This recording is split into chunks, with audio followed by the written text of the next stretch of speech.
Лагерь жауға ашты. Мамырдың соңы, күн ыстық. Біз жетеуміз. Бізді режим бөлімінің басшысы қарсы алды. Сұңғақ бойлы, сұлу, жас. Сосын шешіндіріп тексерді. Сөмкедегі заттардың бәрін қайтарып шығардық. Мені Аққұбаша келген лейтенант әйел тексеріп жатыр. Сөз саптауы өте мәдениетті. Ішімнен ойлап қоям, қарай көр, қандай зона, бәрі мәдениетті деп.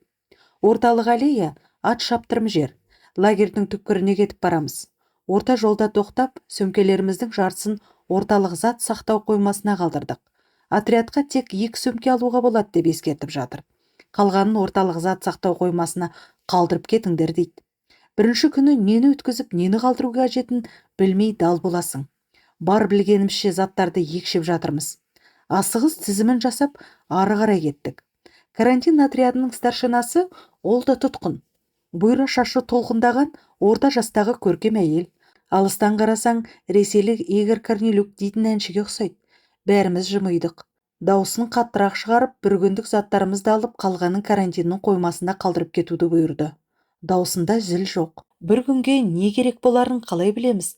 Қайтадан заттарды ақтардық. Лагердің ана басынан мына басына сөмкені жермен сүйреп жүріп, бір сөмке міске алғысыз болып жыртылды.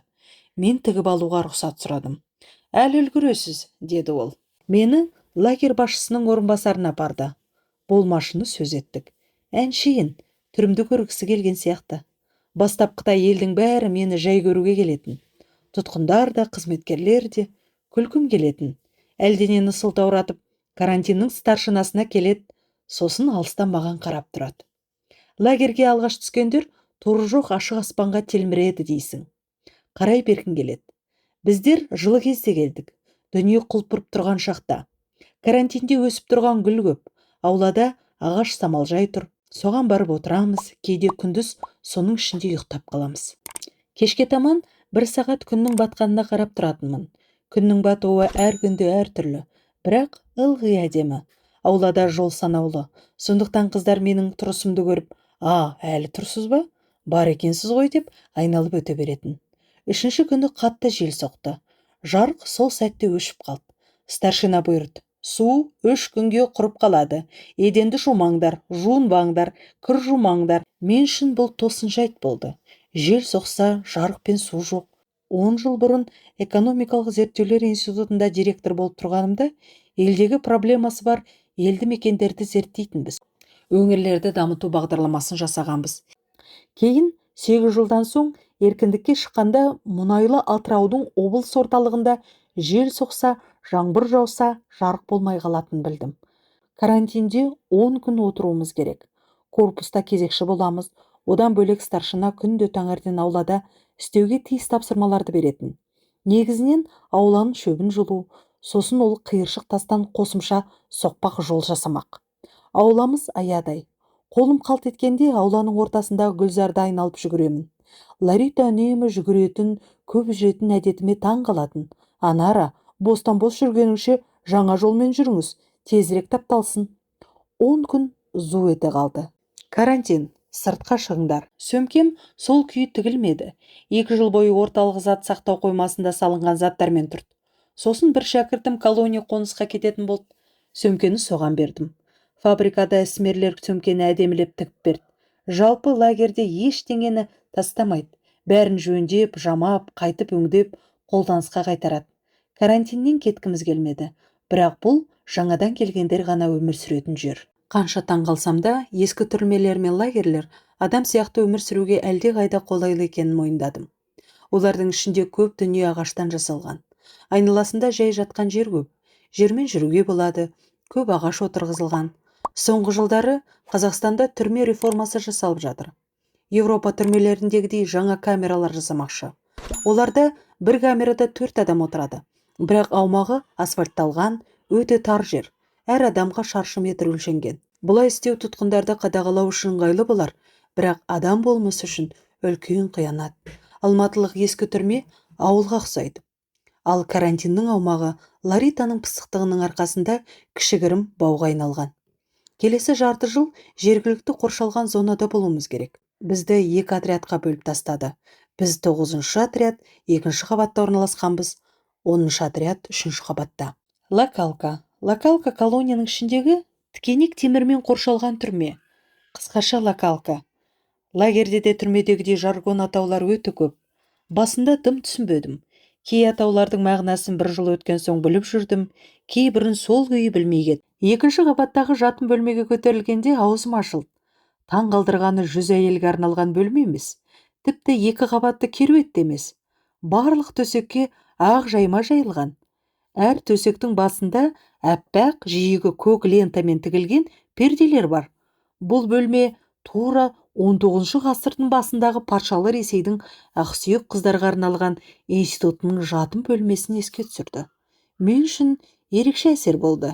Мені бөлменің ортан беліндегі төсектің 2-ші қабатына орналастырды. Ешбірін танымайтын 100 әйелдің ортасына топ ете қалғанда арандап қалу қиын емес. Әйелдер 2-4 болып топтасады. Топ бір-біріне шаруа істегенде көмектеседі, бірге шай ішеді. Алғашқы 2 апта 2 әйелмен шай ішіп жүрдім. Екеуі де маған рухани жақын емес еді. Бірі маған сөмкемді 2-ші қабатқа жеткізуге көмектесті. Жол жөнекей кім екенімді білетінін айтты. Бәлкім, мен де оны танитын болар деп ойлаған шығар. Әрине, мені сот залынан жүргізілген репортаждан көп адамдар танитын. Лагерде түрмедегідей емес. Мұнда әр отрядта теледидар бар. Бірақ мен оны танымадым. Тек көмектескеніне разы болып, солардың тобына қосылуға келісе салдым. Сенбі күні менімен кездесуге апайым келді. Бір пакет тұрмыстық заттар мен азық-түлік әкепті. Менің ойымда дым жоқ. Азық-түлік салынған пакетті сол күйі отрядтың ас үйіне көтеріп келдім. Шай ішіп отырғандарға кәмпит тараттым. Ал менің бір нанды бөліп жеп жүрген топтастарым мұнымды жақтырмады. Ертең оларға әлдене әкелсең, дым таттырмайды, көресіз, деп ашуланды. Жақтырмайтын адамдармен бірге шай ішу денсаулыққа зиян. Сондықтан бірнеше күннен кейін бірінші үстелге ауысып кеттім. Бұл үстелде отряд ас үйінің топашысы отыратын. Мен тек шайымды ішіп алғанша отыра тұрайыншы деп өтіндім. Олар өзара сыбырласты да, солармен шай ішуге қалу тұсынды. Олар 3 еді, менімен 4 болды. Жастары әртүрлі, хикаялары да сан қилы. Бәрінен де Айгүлге жаным қатты ашиды. Орта жастағы аласа бойлы Айгүлдің шашы толқындатып тұратын.